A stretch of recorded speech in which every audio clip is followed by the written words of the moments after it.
Wilayah Semarang dan sekitarnya disebut berdiri di atas sesar aktif yang berpotensi memicu gempa bumi. Temuan itu diungkap oleh Badan Riset dan Inovasi Nasional atau BRIN setelah menggelar ekspedisi geologi darat di 3 zona utama di Jawa Tengah. Tim dari Pusat Riset Kebencanaan Geologi BRIN telah menyusuri zona timur di Demak, zona kota Semarang, dan zona barat di wilayah Kendal. Ekspedisi itu dilakukan demi melacak dan memahami struktur geologi aktif, terutama terkait potensi aktivitas seismik di masa lalu.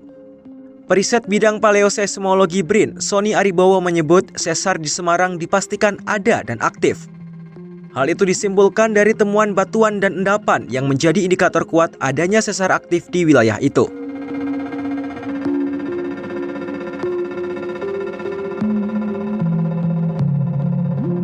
Berdasarkan ekspedisi geologi darat, BRIN mengungkapkan sejumlah temuan mereka di 3 wilayah Jawa Tengah.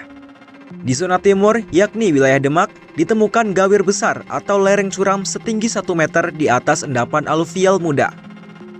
Struktur ini diduga terbentuk dari peristiwa gempa masa lalu.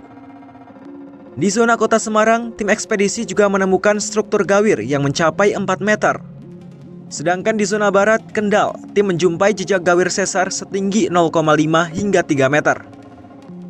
Selain itu, di Kendal juga ditemukan singkapan sesar aktif yang menandakan aktivitas tektonik pada 11.700 tahun yang lalu hingga sekarang. Bagian sesar ditemukan terangkat hingga 20 meter di atas sungai yang membuktikan adanya pergerakan kerak bumi dalam rentang waktu geologis. Atas temuan-temuan itu, BRIN menyatakan pihaknya akan kembali menggelar ekspedisi lanjutan pada Agustus 2025. Ekspedisi lanjutan itu diharapkan dapat memperkuat pemahaman soal gempa bumi di Jawa Tengah dan mampu memperkirakan siklus perulangannya di masa depan. Hal itu penting dilakukan agar masyarakat bisa lebih siap menghadapi risiko bencana di masa mendatang.